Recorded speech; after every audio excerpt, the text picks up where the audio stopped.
Hi friends, we are going to solve this question देखते हैं।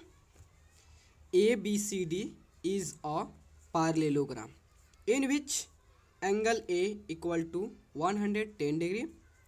Find the measure of each of the angles B C D. ठीक है, देखो question कह रहा है कि एक पैरेललोग्राम है ए बी सी डी, एक पैरेललोग्राम है, ठीक है, ए बी सी डी एक क्या है पैरेललोग्राम है। देखो थोड़ा पिक्चर थोड़ा सी और डी जो है आपका क्या है एक पैरेललोग्राम है, ठीक है।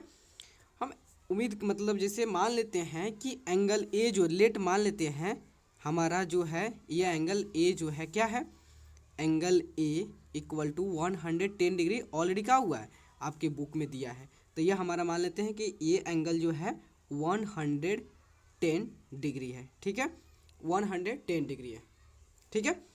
तो देखो हमारा एंगल 110 डिग्री है और आपको अब क्या बताना है एंगल बी के वैल्यू, एंगल सी का वैल्यू, एंगल डी का वैल्यू बताना है, ठीक है।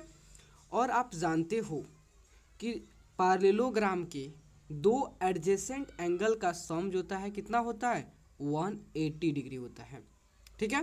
डैट मीन्स एडजेसेंट एंगल क्या होता है जी, एडजेसेंट एंगल जो होता है यदि दो एंगल जिसमें कॉमन आर्म हो, मतलब मान लेते हैं सपोज हम मान लेते हैं एंगल ए और एंगल बी को हम कंसीडर कर रहे हैं, तो ए बी जो आर्म है, ए बी जो साइड है वह एंगल ए के साथ भी पार्टिसिपेट हो रहा है, एंगल बी के साथ भी पार्टिसिपेट हो रहा है, ठीक है, मतलब उसके साथ भी वह मिलके एंगल बना रहा है, इसके साथ भी, ठीक है। जब हम बी सी की बात करेंगे तो एंगल बी और सी आपका एडजेसेंट एंगल है क्योंकि साइड बी सी इस दोनों एंगल में पार्टिसिपेट कर रहे हैं। एंगल सी और डी क्या है एडजेसेंट एंगल है, क्यों, क्योंकि इसमें जो आपका डी सी साइड है दोनों एंगल में पार्टिसिपेट कर रहे हैं। डी और ए जो एंगल है इसमें जो साइड आपका डी है ये दोनों एंगल में पार्टिसिपेट कर रहे हैं, ठीक है। इसलिए आपका angle A angle B adjacent angle है, B C angle B angle C adjacent angle है, angle C angle D adjacent angle है, एंगल डी एंगल ए जो है एडजेसेंट एंगल है। तो हम लोग जानते हैं कि sum of adjacent angle sum of adjacent angle is equal to 180 degree.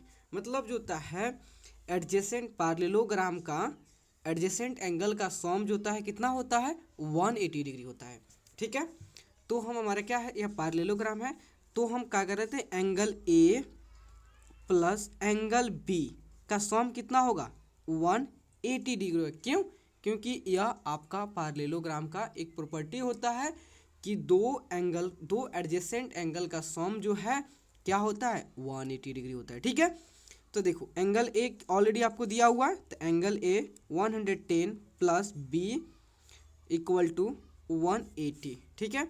तो एंगल बी इक्वल टू 180, इधर आपका प्लस है इधर आएगा तो माइनस हो जाएगा, then angle B equal to कितना हो जाएगा angle B equal to 70। That means होता है एंगल बी कितना आ गया एंगल बी का वैल्यू आपका 70 डिग्री। तो देखो ये आपका कितना हो गया 70 डिग्री हो गया, ठीक है। तो देखो पैरेललोग्राम का एक और जो प्रॉपर्टी है जो हमारे क्वेश्चन के लिए हेल्पफुल है, ठीक है। तो वो कौन सा प्रॉपर्टी है पैरेललोग्राम का एक और प्रॉपर्टी है जो कि कहता है कि दो अपोजिट एंगल पैरेललोग्राम के दो अपोजिट एंगल क्या होते हैं, पैरेललोग्राम का अपोजिट एंगल जो होता है वह इक्वल होते हैं, एक दूसरे के इक्वल होते हैं। और बात आती है कि अपोजिट एंगल क्या होता है, तो देखो ऐसे दो एंगल जिसमें कोई कॉमन आर्म ना हो, तो देखो जैसे हम कंसिडर कर रहे हैं ए बी एंगल और डी एंगल, एंगल बी जो है आपका डी ए साइड के साइड इसमें पार्टिसिपेट हो रहा है और डी सी पार्टिसिपेट हो रहा है, और बी एंगल बी के साथ बी सी और बी ए साइड पार्टिसिपेट हो रहा है।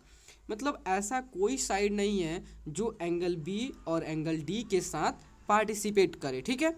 तो इसका मतलब है कि हमारा एंगल बी और डी जो क्या है एडजेसेंट एंगल है। सिमिलरली जो है एंगल ए और एंगल सी क्या है हमारा अपोजिट एंगल, देखो बी एंगल और डी एंगल ये भी क्या है अपोजिट एंगल, और एंगल ए और सी जो होता है क्या है अपोजिट एंगल है। ठीक है, तो देखो एंगल ए इक्वल होगा एंगल सी के, एंगल बी जो है इक्वल होगा एंगल डी के, किसके अगर अपोजिट एंगल के। ठीक है, इस प्रॉपर्टी होता है पार्लेलोग्राम का कि पार्लेलोग्राम के अपोजिट एंगल क्या होते हैं इक्वल होते हैं। तो देखो यहाँ समझो, यदि जो आपका एंगल बी जो है 70 है, इसका मतलब जो है एंगल डी भी कितना होगा 70 होगा। क्यों? क्योंकि ये आपका पॉजिटिव एंगल है, क्योंकि अपोजिट एंगल अपोजिट एंगल है। तो एंगल बी और एंगल डी क्या है अपोजिट एंगल है। सिमिलरली जो है एंगल ए और एंगल सी जो है क्या है अपोजिट एंगल है। डेट मीन्स यह 110 डिग्री होता है, यह भी आपका 110 डिग्री होगा।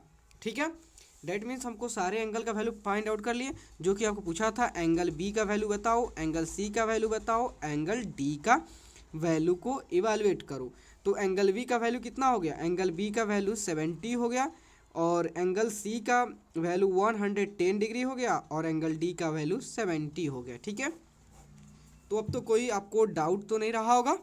तो प्लीज़ दोस्तों, अगर आपको वीडियो अच्छा लगे और आपके लिए हेल्पफुल है तो प्लीज़ चैनल को लाइक एंड सब्सक्राइब प्लीज़ ज़रूर करें, क्योंकि आपका like and subscribe he motivate करता है दोस्तों। Okay, thank you friends.